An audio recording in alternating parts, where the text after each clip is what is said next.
میرا دل بدل دے، میرا دل گرل فرینڈ رکھنے سے پہلے شیطان بتائے گا یار اس زمانے میں تو ہر ایک کی گرل فرینڈ ہوتی ہے، اب نکاح کرنا اتنا مشکل کام ہے، اتنی ٹینشن ہے، نہ ابا مانتے ہیں نہ اماں مانتی ہیں، پھر خرچے، پھر ساس، پھر سسر، پھر سالے، ابے بہت کر لیں گے یار، اب یہ تھوڑی کہ زندگی اکیلے گزارنا شروع کر دیں. تو یار کیا ہو گیا اگر ہم کوئی غلط تھوڑی کر رہے ہیں، یہ چیزیں شیطان بتاتا ہے، ہم کوئی بری باتیں تھوڑی کر رہے ہیں، ہم تو اس کو حج اور عمرے کی ترغیب دیتے ہیں فون کر کے، ٹھیک ہے نا. تو ہم تو اچھی اچھی باتیں کرتے ہیں، ہم کوئی گندی باتیں بھی نہیں کرتے، اور اگر گندی باتیں کی ہیں تو باتیں ہی کر رہے ہیں نا، کوئی کام تھوڑی گندا کر رہے ہیں. تو یہاں سے شیطان جو ہے نا ایک برائی کو، وہ بھائی قرآن کے صاف الفاظ ہیں، عورت کو اللہ نے پیدا کیا بیوی بنانے کے لیے، بس بیوی بناؤ. ولا متخذات اخدان، دوستیاں لگانے کی اجازت. خدن کہتے ہیں گرل فرینڈ کو، سہیلی کو، خفیہ دوستی کو خدن، اخدان اس کی جمع آتی ہے. لا متخذات اخدان، اللہ نے صاف لفظ میں گرل فرینڈ کا ذکر کیا قرآن میں. کتنی واضح آیتیں کہ تم اس کو بطور فرینڈ کے نہیں رکھ سکتے. متخذ کا معنی ٹھہرا لینا، جیسے قرآن میں آتا ہے نا واتخذ اللہ ابراہیم خلیلا، ابراہیم کو اللہ نے خلیل بنا لیا. اتخذ کا معنی ٹھہرا لیا، دوست بنا لیا. تو اتخذ کا معنی ہوتا ہے کسی کو بنا لینا. جو گرل فرینڈ ہے وہ پیدائشی گرل فرینڈ تھوڑی ہوتی ہے، آپ اس کو بناتے ہیں، ٹھہرا لیتے ہیں کہ یار فرض کر لیتے ہیں. اور اس میں اس طرف بھی اشارہ ہے کہ بعض لوگ یہ کہتے ہیں کہ انگریز بھی گرل فرینڈ جب رکھتے ہیں نا تو اس سے وفا کرتے ہیں. جب ان کی ایک گرل فرینڈ ہوتی ہے تو وہی ہوتی ہے، بیسیوں سے دوستی نہیں لگاتے. تو اس میں قرآن نے اس کی بھی نفی کر دی ہے.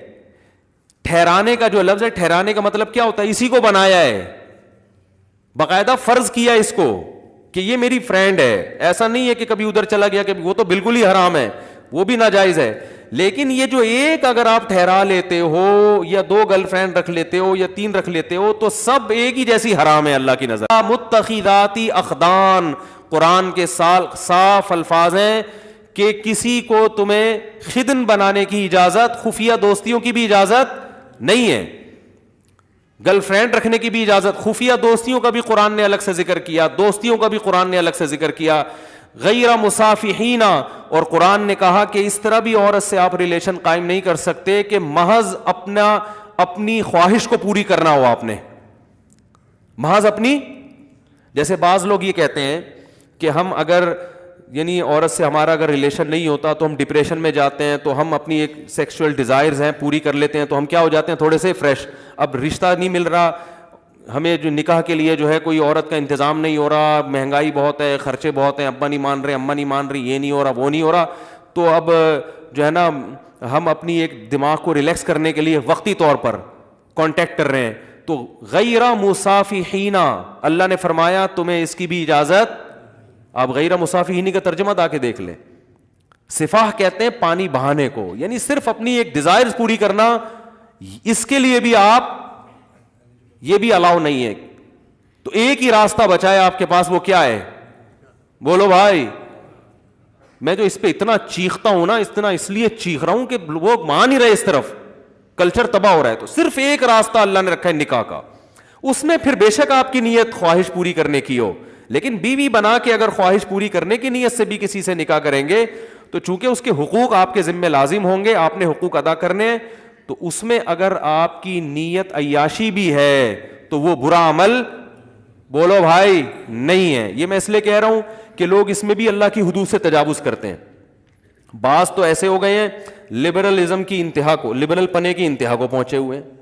انہوں نے بھائی ہماری مجبوری ہے اور گرل فرینڈ نہیں ہوگی تو ہم ڈپریشن میں جاتے ہیں اور یہ ہو جاتا ہے وہ ہو جاتا ہے، تو مجبوری ہے. اور بعض نے پھر وہ جو آج کل ایک نیا فتویٰ چل رہا ہے یوٹیوب پہ، جو ہے نا اپنے ہاتھ سے اپنی خواہش پوری کرنے کی بھی بعض لوگ گنجائش دے رہے ہیں. تو یہ تمام راستے اللہ نے میرے بھائی کیا کر دیے ہیں؟ بند. آپ کے پاس اللہ نے صرف ایک راستہ چھوڑا ہے، وہ کیا ہے؟ نکاح.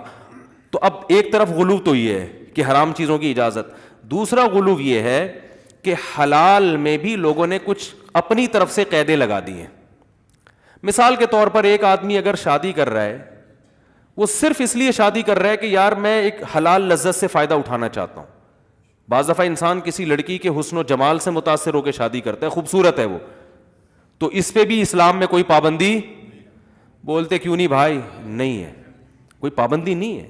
ہاں ہم ترغیب دیتے ہیں بیوہ سے کرو اور طلاق یافتہ سے کرو, وہ ٹھیک ہے, ترغیب کی حد تک تو بہت کچھ ہے, لیکن جائز یہ بھی ہے کیونکہ زنا نہیں کر رہا وہ.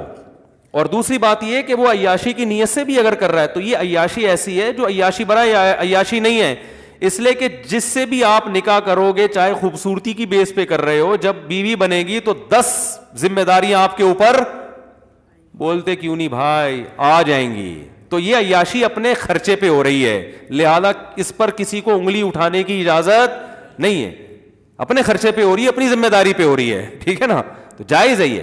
اس لیے علماء نے مسئلہ بیان کیا, 1000 سال پہلے فقہ کی کتابوں میں یہ مسئلہ لکھا ہوا ہے کہ ایک آدمی صرف عیش کی نیت سے بھی اگر شادی کرتا ہے, خوبصورت سے خوبصورت لڑکی تلاش کر کے وہ نکاح کرتا ہے, لیکن اس کا ارادہ ہے کہ میں اس کے حقوق ادا کروں گا, تو ایسے آدمی کو ملامت کرنے والے پر کفر کا خطرہ ہے.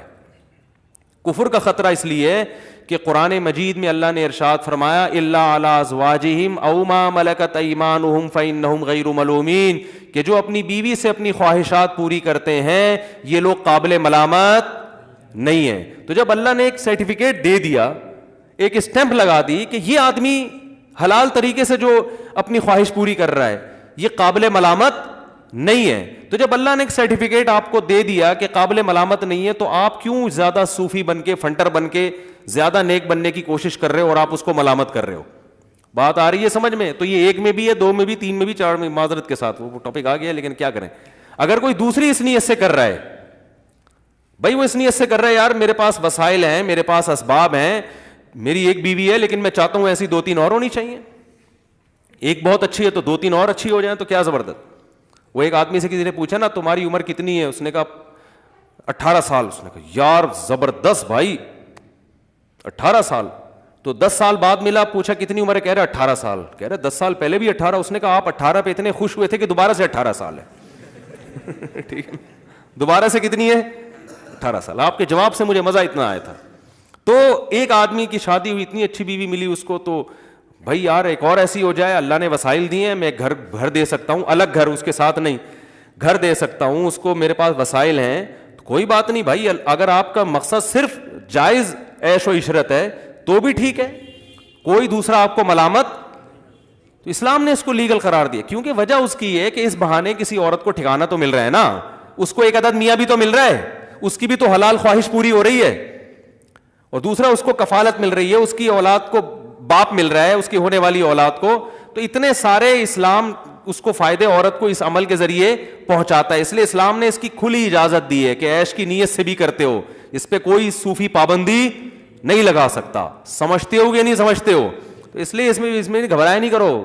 اگر کوئی میرے پاس لوگ آ رہے ہیں گھبرائے ہوئی ٹانگوں کے ساتھ, یار وہ لڑکی مجھے بہت پسند آ گئی ہے, اور میں تو لوگ کہنے دیں کہ یار تم تو مزے کے لیے شادی کر رہے ہو, تو یار میں تو میرا بھی ضمیر مجھے ملامت کر رہا ہے. میں نے کہا کیوں ملامت کر رہے بھائی, آپ اپنے پیسوں سے نہاری کھاتے ہو مزے کے لیے, اپنے پیسوں سے انڈے والے برگر کے بجائے زنگر برگر کھا رہے ہو آپ, تو حلال ہے نا.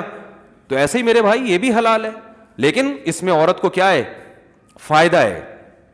فائدہ یہ ہے کہ جیسے اللہ نے ڈیزائرز آپ میں رکھی ہیں, عورت کے اندر بھی ڈیزائرز رکھی ہیں. آپ میں رکھی اس لیے تاکہ آپ اس کی ڈیزائرز پوری کرو, اور اس کی ڈیزائرز اس کے ذریعے آپ کی ڈیزائرز پوری ہوں. اگر اس خواہشات پہ آپ قابو پا کے بیٹھ جائیں گے تو صرف آپ کا نقصان نہیں ہے, عورت کا بھی نقصان ہے. اس میں بہت مشکل ہے بات سمجھانا. دیکھو اگر ہم برگر انڈے والا کھانا چھوڑ دیں تو اس برگر والے کا بھی تو نقصان ہے نا اس میں. وہ کہے گا یار تم لوگ مسور کی دال پہ گزارا کر رہے ہو, میرے تو انڈے والے برگر کے کاروبار سارا کیا ہو گیا, ٹھپ ہو گیا نا. تو ہم یہ کہیں گے بھائی جن کے پاس پیسہ ہے وہ انڈے والا برگر بھی کھائیں, زیادہ پیسہ ہے تو زنگر برگر بھی کھائیں وہ, کیونکہ برگر والوں کو بھی تو اللہ نے روزی دینی ہے کہ نہیں دینی. تو اللہ جب دولت مندوں کو دولت دیتا ہے تو صرف ان کی توند بھرنے کے لیے نہیں دیتا, وہ اس لیے دیتا ہے تاکہ دولت کو کئی لا یکون دولتم بین الاغنیاء منکم, یہ دولت صرف مالدار ہاتھوں میں نہ گھومے. اس دولت کو دولت مند آدمی غریبوں پہ خرچ کرے, غریب کو دولت ملے گی, اور دولت مند آدمی غریبوں سے اس دولت کے ذریعے اپنا کام لے گا. نہیں آ رہی بات؟ تو اگر مالدار لوگ حلال عیش و عشرت بھی چھوڑ دیں گے تو اس میں صرف مالداروں کا نقصان نہیں ہے, بلکہ بہت سے لوگوں کے کاروبار کیا ہو جائیں گے. بولتے کیوں نہیں بھائی, بہت سے غریبوں کا بھی بیڑا غرق ہو جائے گا. اب یہ کروڑ پتی تاجر جو بڑی بڑی کمپنیاں کھول کے بیٹھے ہوئے ہیں, ان کو خیال آئے کہ چلو یار 4 مہینے تبلیغ میں لگائے, اب 8 مہینے کے لیے چلتے ہیں, اور پھر پوری زندگی کے لیے چلتے ہیں, اور تبلیغ میں بھی اپنے آپ کو وقف کر دیا اور اپنی فیکٹری بھی بند کر دی. تبلیغ میں تو وقت لگائیں ضرور, لیکن فیکٹری بھی بند کرو یار, چھوڑو کیا کرنا ہے. تو بھائی آپ کا جو پیسہ آ رہا تھا وہ تو رکے گا, مگر اس فیکٹری کے ملازمین کا بھی بیڑا, بولو بھائی, غرق ہو جائے گا. تو یاد رکھو اللہ نے جو آپ کو صحت دی ہے نا, طاقت دی ہے, جسم میں قوت دی ہے, جو آپ انڈے پراٹھے پھوڑ رہے ہو طبیعت سے بیٹھ کے, اور لاہوری ہمارے جو لاہوری لوگ ہیں وہ گوجرانوالا اور لاہور میں ماشاءاللہ خوراک اتنی ٹائٹ ہے ان لوگوں کی. گوجرانوالا میں مشہور ہے کہ آپ کسی گوجرانوالا والے سے پوچھیں کہاں سے آ رہے ہو, تو وہ جواب دے گا کھانا کھا کے آ رہا ہوں. کہاں جا رہے ہو, کھانا کھانے جا رہا ہوں. اور یہ میں نے دیکھا ہے, اور اتنے بڑے بڑے پائے کے ڈونگے ایسے پی جاتے ہیں, وہ اتنے پائے کھائے جاتے ہیں. ہمارے دوست کہنے لگے بھینسیں کے یہاں اینٹوں پہ کھڑی ہوتی ہیں کہ سارے پائے تو تم لوگ کھا جاتے ہو بھائی. تو اب آپ بتاؤ, صبح و شام اتنے پائے کھا رہے ہیں, اتنے پراٹھے پھوڑ رہے ہیں. اور تو اللہ تعالیٰ نے جو مرد کو عورت کی طرف رغبت رکھی ہے, مرد کی جو اس میں بے پناہ خواہشات, سیکشول ڈیزائرز رکھی ہیں اللہ تعالیٰ نے, یہ ڈیزائر اس لیے نہیں رکھی ہے کہ اس کو کچل کے ختم کرو, اس پہ قابو پاؤ, نا نا نا نا نا, یہ دماغ سے نکال دو. یہ خواہشات اس لیے رکھی ہیں تاکہ کسی عورت سے نکاح کر کے اپنی خواہشات کو پورا کر کے اس کو بھی فائدہ پہنچاؤ. تو اس کا فائدہ یہ ہوگا کہ غریب عورت آپ کے مال کی وجہ سے آپ سے نکاح پہ آمادہ ہوگی. دیکھو یہ دنیا کا اصول ہے کہ ہر آدمی دوسرے کی ضرورت سے فائدہ اٹھاتا ہے. تو جب مالدار لوگ میں اللہ نے ان کو, ظاہر ہے یہ پائے وائے تو وہ مالدار لوگ زیادہ پھوڑتے ہیں, ٹھیک ہے نا, ان کی صحتیں زیادہ اچھی ہوتی ہیں. تو نتیجہ یہ نکلے گا کہ یہ مجبور ہوں گے. تو غریب عورتیں کیا کریں گی, ان کو مہر زیادہ ملے گا, ان کو ان کے اسٹینڈرڈ سے اوپر کا. میں ایسے لوگوں کو جانتا ہوں جنہوں نے کسی طلاق یافتہ بیوہ سے شادی کی, غریب سے, پورا فلیٹ بک کرا کے دے دیا اس کو, منتھلی ٹھیک ٹھاک ان کی جو ہے نا اماؤنٹ باندھ دیا, گاڑی لے کے دے دی ان کو, ٹھیک ہے نا. تو عورت کو فائدہ ہو رہا ہے کہ نہیں ہو رہا؟ تو اب اس میں یہ کہا جائے کہ نہیں اپنی دنیا کی خواہشات پوری نہیں کرنی چاہیے, یہ غلط ہوتا ہے. یہ سب فضول قسم کی باتیں ہیں. جو جائز خواہشات اللہ نے رکھی ہیں, قل من حرم زینت اللہ التی اخرج لعباده والطیبات من الرزق, اے نبی آپ ان سے کہہ دیجئے کہ کون ہے جس نے زینت کو حرام کر دیا اور پاکیزہ رزق کو اپنے بندوں پر, میرے بندوں پر حرام کر دیا. کون یہ پابندی لگانے والا ہے, کون؟ گویا اللہ کہہ رہے ہیں اس صوفی کو لے کر آؤ میرے سامنے, میں نے پیدا کی ہیں. قل ہی للذین آمنوا فی الحیات الدنیا, دنیا میں بھی تو اصل تو ایمان والوں کے لیے. کافر کو تو غریبی میں مل رہا ہے, لیکن اب غریبی زیادہ ہو گئی ہے, ٹھیک ہے نا. جو غریبی ہے وہ کیا ہو گئی ہے, غریبی والے غریبی زیادہ لے کے جا رہے ہیں, اور جو مسلمان تھا وہ کیا ہے, وہ اسی بحث میں لگا ہوا ہے. تو اس لیے حرام اور حلال میں میرے بھائی فرق کرو. حرام بہت برا ہے, زنا بہت برا ہے اسلام میں. بد نظری کے بارے میں قرآن کے کیا الفاظ ہیں, یعلم خائنۃ الاعین, آنکھوں کی خیانت کو بھی جانتا ہے وہ. یہ جو انٹیوں کو نظریں گھما گھما کے دیکھ رہے ہو نا, تو اللہ فرماتے ہیں یہ آنکھوں کی خیانت کو بھی, اس میں بھی پکڑ ہوگی, اللیگل ہے نا, تمہارے لیے صرف تمہاری بیوی بس. ہاں اس میں یہ ہے کہ اب اس میں اللہ نے تمہیں چھوٹ دی ہے بھائی. اور اللہ نے کیا فرمایا, ما طاب لکم من, یہ میرا ٹاپک نہیں ہے, بس ابھی آ رہا ہوں, آپ لوگ گھبرائیں نہیں. وہ خواتین بیان سن رہی ہوتی ہیں, بھاگ جاتی ہیں, اوپر بھی بیٹھی ہوئی ہوں گی, بالکل بھاگ نہ جائیں. خواتین کو تسلی دلا رہا ہوں, 1 مہینے تک اس ٹاپک پر اب میں انشاءاللہ بات نہیں کروں گا, کوشش اس کی ہوگی. اس میں خواتین کا بھی تو فائدہ ہے یار, کتنا فائدہ ہے. بہت سی خواتین کو میاں نام کی چیز ملی ہے, وہ کسی کی دوسری بیوی بن گئی, تیسری بیوی بن گئی, ورنہ تو وہ بیچاری ان کی زندگیاں تو برباد ہو گئی تھی. کتنے, جب میں فون اٹھایا کرتا تھا نا, میرے پاس بہت ساری خواتین کے فون آتے تھے, ہمیں اپنے لیے, ہمیں اپنی پاک دامنی کی حفاظت کرنا مشکل ہو گیا ہے, برائی کی طرف جا رہے ہیں ہم. لوگوں کو پتہ چلتا ہے یہ طلاق یافتہ ہے, کوئی نکاح کا پیغام نہیں بھیجتا, دوستیاں لگانے کی کوشش کرتے ہیں لوگ. اور خواتین, پھر ظاہر ہے عورت میں بھی ایک حد تک صبر ہے نا, تو برائی کی طرف جا رہی ہیں. تو بہت ساری عورتوں کو الحمدللہ ٹھکانہ مل گیا, ان کو گھر مل گیا, ان کو میاں مل گیا, چلو پورا نہیں آدھا ملا, 1/4 مل گیا, لیکن مل تو گیا نا. تو 1/4 نہیں ہوتا, آدمی پورا ہی ہوتا ہے, ٹھیک ہے. تو اس لیے بھائی اس میں عورتوں کے فائدے کے لیے میں بات کر رہا ہوں.